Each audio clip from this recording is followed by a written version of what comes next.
Good evening, Magic players. Tonight we are going to be reviewing Planechase 2012 deck called Savage Auras. This is a deck that is white and green, and it is going to hopefully demonstrate to you doubters out there that auras and enchantments can be a force to be reckoned with. Many players don't like those cards because they feel that they're slow or not very powerful. I think this deck is going to demonstrate otherwise, and I will hopefully demonstrate that to you as we go through what's in it.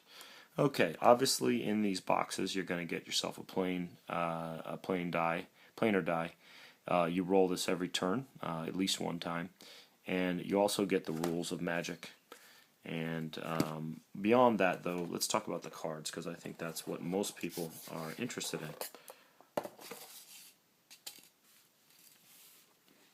in.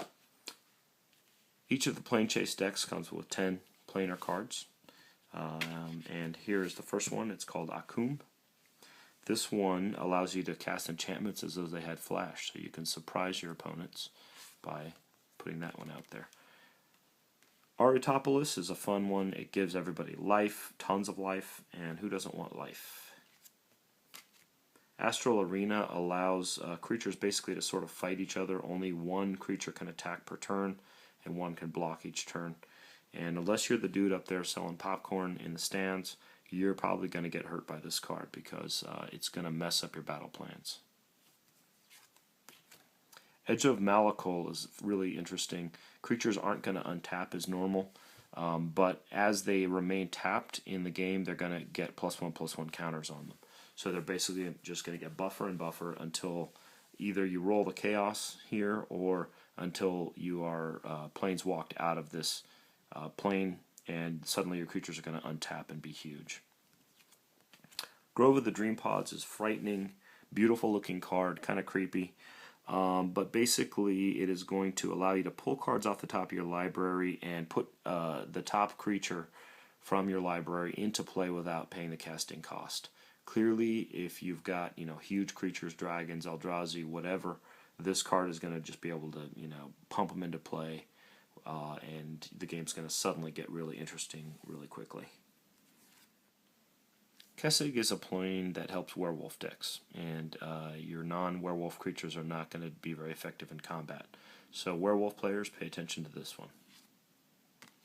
Onaki Catacombs turns everything black, gives it death touch, and for whatever that is worth, you're going to end up with some interesting combat situations when this guy comes into play. Talon Gates gives your cards in your hand suspend, and you're going to basically be able to put one in suspension each turn, and every turn the counter is going to come off, and then when all the counters are gone, the stuff resolves in play. You'll have just a wave of cards resolving without paying mana cost, so it's kind of an interesting card from that perspective. Chaotic Ether is a phenomenon, and it allows you to treat the planar die as if the chaos symbol existed on all of these blanks. So every time you roll a blank, you get the chaos effect. That's 5 out of 6 times. That's very powerful, very interesting. It's going to lead to some really wacky games. Plane-wide Disaster, probably one of the most talked about of the phenomenons from this set. Basically, is a Wrath of God. If you know it's in your deck and you know it's coming, you're probably going to be a little bit cautious about pumping all your creatures into play. You might hold one back. Who knows, but it's a fun card. Okay, let's talk about what's in the actual deck itself.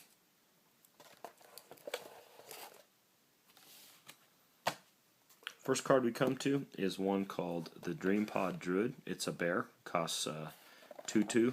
It costs 2 for a 2/2, and that's the standard bear. But it's going to give you Saproling tokens if he's enchanted, so he's going to pump out little creatures. Core Spirit Dancer is basically a Verduran Enchantress, an old card that gives you card advantage when you enchant it, or you cast an aura spell, and it gets stronger every time it gets enchanted. So that's pretty cool, and the art is pretty awesome on that thing. Here's a card I forgot to get to: Solhana Ledgewalker, 1/1, hexproof, can't be blocked except by creatures with flying. So this guy's going to get through and just poke you in the eye a little bit. The Aura Gnarlid basically is a card that's really hard to block, and it's going to get buffer every time there's an aura out on the battlefield. So he's going to be much more formidable each time you cast an aura. This little guy is going to suddenly be a force to be reckoned with. Auramancer enters the battlefield, allows you to pull an enchantment back to your hand, gives you basically a draw ability. Card advantage is always good, and this is going to help you. Armored Griffin, I'm not sure why it's an uncommon. It's a 2/3 flying vigilance for 4. It's an okay card. It's a flyer, and it's got vigilance. You can't argue with that. Just put an enchantment on it, and you can beat somebody down with it. The Lumberknot is obviously a reprint, and it starts small, but believe me, these things can get really big very quickly in a game by just sitting around. And when creatures die, it gets stronger, and they're hard to get rid of.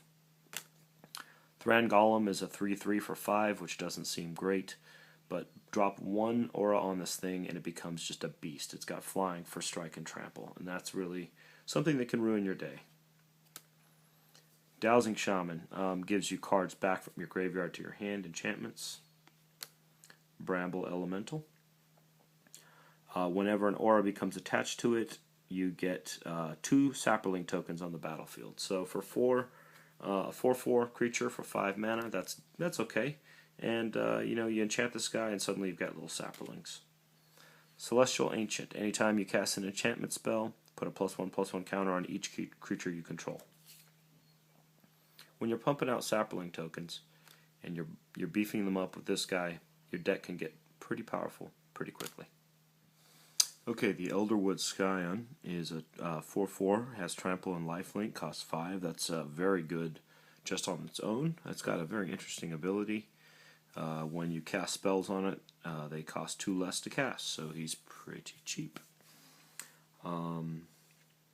Spells your opponents cast to target it cost 2 more to cast. And, that may come in handy. That's a little bit of defense for this guy. His art is really cool. Unfortunately, when they shrink it down, it's not quite as interesting. But if you look at this online, blown up, you see it's just beautiful artwork. Interesting rare. Aura Touch Mage. You search your library for an aura. You basically put the aura on the mage. And if the mage is dead by that time, then the aura goes to your hand. It costs a lot, 6 is a lot, but again, you're basically tutoring for an aura. So if there's an enchantment that's going to help you, this guy's going to get it out for you. Here is the big baddie, Krond the Dawnclad. He costs 6. You're not going to run it on any deck that's not green and white, obviously, because of the mana cost. But a 6/6 for 6 mana, pretty good. He's got flying, he's got vigilance, and when he attacks, if he's enchanted, you exile a target permanent.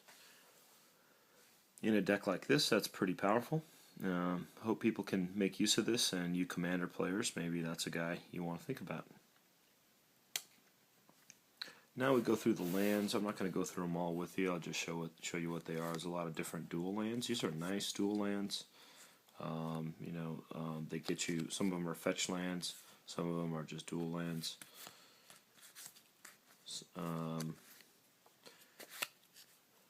This guy generates Sapperling tokens for you.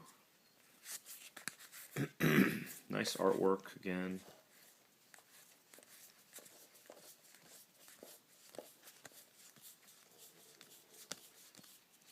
Okay, now we get down to some of the enchantments. This is really the heart of this deck. Rancor, this is one of the old classic enchantments. When this thing came out, the game of Magic was not the same ever again. It was so powerful. It only cost 1. It should have been a rare. It was a common. And even today, this card is something formidable. It just never disappears. It just keeps bouncing back to your hand. Here's another enchantment. Makes your guys a little bit stronger. Fractured Power Stone allows you to roll the planar die. So this is kind of fun. You just basically get to have another chance of getting the Chaos Magic. This guy's interesting. Quiet Disrepair. You put it on an artifact or enchantment. You either destroy the enchanted permanent that you put it on, which is cool, or you gain 2 life. So you could just sit there and suck up life, put it on your own stuff if you want to, or just let it threaten somebody. And if they use, the enchantment or the artifact against you, then you just blast it on your turn. Either way, this is kind of a neat little common. Different Umbras.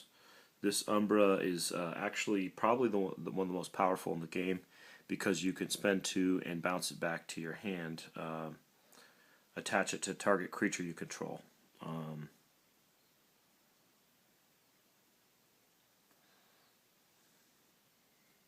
Sorry, it doesn't bounce back to your hand. It just basically is something that you're going to be able to switch from person to person and give them lifelink, and that should be pretty useful. Spirit Mantle gives things protection from creatures. The Bora Umbra makes them strong, and these have totem armor too, which is fun. Gives your creature a lot of protection from dying. Snake Umbra gives you card advantage. Cage of Hands, what a cool looking picture. Some kind of nasty beast getting held off by all these hands. Pretty cool art. And it basically gives it a pacifism. But this card in combination with something like Celestial Armor here, remember when this guy comes into play, you're getting +1/+1 for each enchantment you spend. This guy you can bounce back to your hand. So presumably if you have enough mana, you could do this a couple times in your turn and just put +1/+1 counters on all your stuff. If you've got that card plus this guy in play, he's giving you Sapperling tokens, suddenly your deck is just exploding with little cheap creatures. Ghostly Prison is an awesome card. It's kind of like the Tabernacle of Pendrell Vale, which is a legendary land. It just makes all creatures attacking you really expensive. They have to pay for them. It's not exactly like the Tabernacle, but it's the same kind of idea. They just basically have to spend a lot of mana if they want to hurt you. Predatory Urge makes your creature basically fight other creatures, and that's fun. Mammoth gives things vigilance, makes them strong. 3 Dreams is cool. It's a tutor that goes into your deck and pulls 3 auras out of it. That's super cool for 5 mana. Sigil of the Empty Throne, one of my favorite pieces of art from this set, basically allows you to generate angels. So, you put something like the sigil down, and then you bounce this guy in and out of your hand, and suddenly your sigil's generating angels every turn. Indrik Umbra, a nice rare, gives things first strike, trample, and basically a lure type ability. And Pollen Bright Wings, enchanted creatures, basically deal combat damage, and Sapperlings come into play. This deck may not be everybody's cup of tea, but I think it's somewhat simple relative to a couple of the other ones. If you're a new player and you just kind of want to get your feet wet in the Planechase 2012 arena, this is probably the deck for you. It's going to be some fun. Enjoy it, and make this deck work for you. I really think it's got a lot of potential.